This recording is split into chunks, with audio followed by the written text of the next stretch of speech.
Have you ever stood in a perfectly designed living room, surrounded by luxury furniture, high ceilings, and the latest technology, only to feel a strange emptiness in the air? Have you ever caught yourself thinking, what's the point of making all this money if we can't even have one peaceful meal together? Welcome back to the channel. I'm honored to be walking this journey of self-inquiry and soul-deep living with you. And today, we're asking one of the most important questions we ever will. What does it mean to truly win in life? Not just professionally, not just financially, but relationally, emotionally, spiritually. We'll be talking about the kind of winning that doesn't look flashy on the outside, but feels warm, grounded, and lasting on the inside. The kind of winning where you come home, close the door, and every person in the house feels safe to just be themselves. No masks, no power plays, just presence. In this video, we'll explore the profound truth that a well-lived life is not measured by how much you earn, but by how much peace you cultivate in your most intimate spaces. We'll talk about what makes a home. Not a structure of concrete and steel, but a living, breathing field of attention and care. And we'll hear stories of people who had everything except peace, and how they finally turned their lives around by choosing family over ego, listening over lecturing, and presence over performance. Let's begin with a woman named Sue. She was a top executive at a multinational company, made more in a month than most make in a year, traveled first class, had a wardrobe filled with tailored suits, and a reputation for being unshakable. But at home, silence. Her son barely spoke to her. Her husband had long stopped trying to initiate conversation. Their dinners were spent in separate rooms, plates balanced on laps, eyes fixed on glowing screens. One night, she returned from a business trip to find her son's door shut tight. Inside, he heard muffled sobs. He didn't knock, not because he didn't care, but because he didn't know how to start. At night, he sat in her walk-in closet, surrounded by silk and scent, and cried for the first time in months. The tears weren't dramatic, they were slow, tired, ill. Because deep down, he knew she had bought every comfort, but sold her presence. That's the first mirror we have to face. You can provide everything and still fail to be available. And availability is the currency of love. Later, Sue began a quiet shift. No decorations, no self-help mantras, just one promise: be home for dinner, put away the phone, listen, even if nothing is said. First, her son didn't change. He still ate in silence, but she kept showing up every day, until one night he looked up and said, "You're different." And just like that, a crack opened in the wall. That's what consistency does. It rebuilds what neglect has broken. Let's meet how a man who always believed that the more he earned, the more respect he'd get at home. He worked 80-hour weeks, often telling his wife and 2 kids, "Just wait a few more years, we'll have it all." But a few more years turned into 10, and when his youngest daughter turned 14, she gave him a birthday card that said, "I don't really know you, but I hope you're okay." He read it in his car, parked outside a grocery store, and he cried not because he was wrong, but because he was exactly right. That card changed everything.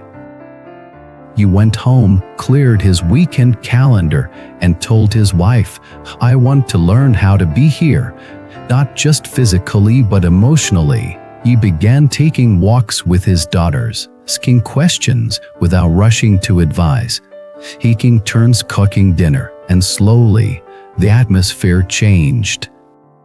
First, they were skeptical, but then they were surprised, and finally they were safe. safe to speak, safe to feel, safe to laugh again. This is the second truth: a real home isn't built on income, it's built on intimacy. And intimacy starts when ego steps down. I want to tell you about Len and Rui, a couple who seemed perfect on the outside. Coordinated clothes, smiling pictures, clean, modern apartment, but inside, they hadn't spoken kindly in months. One evening, after a bitter argument about who forgot to pay the electricity bill, Rui shouted, "Do you even like living with me?" and didn't answer. Instead, he walked to the bookshelf, pulled down a notebook, and opened it to a page that read, "Things I Love About Rui."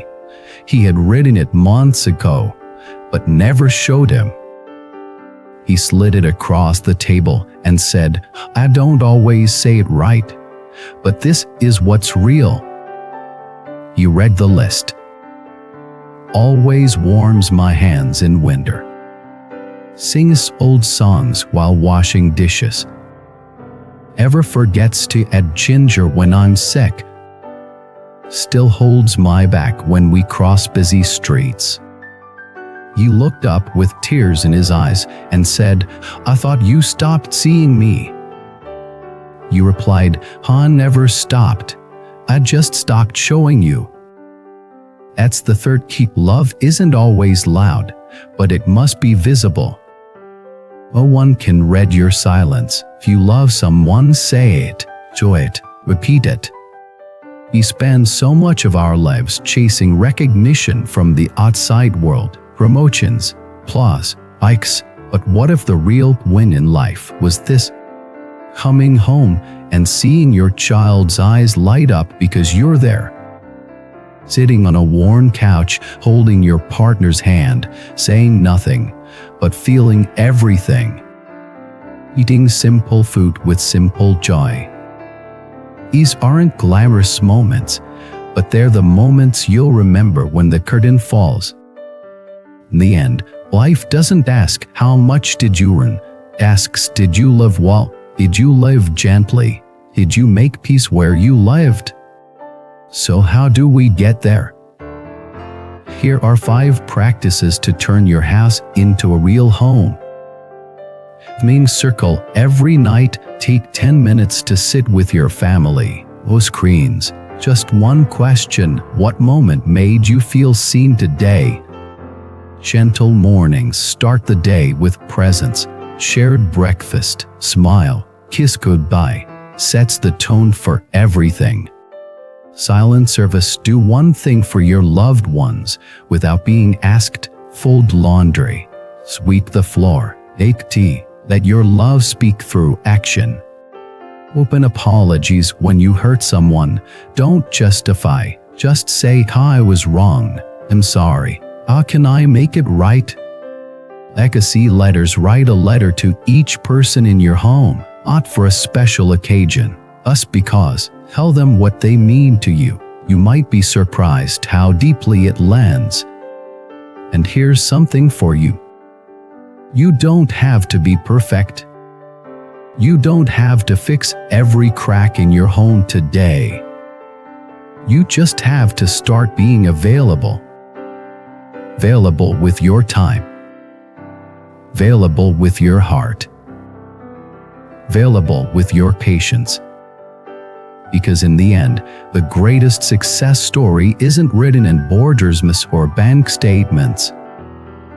It's written in dinner tables filled with laughter, bedrooms lit with bedtime stories, porches where old couples sit silently, hands still intertwined after decades.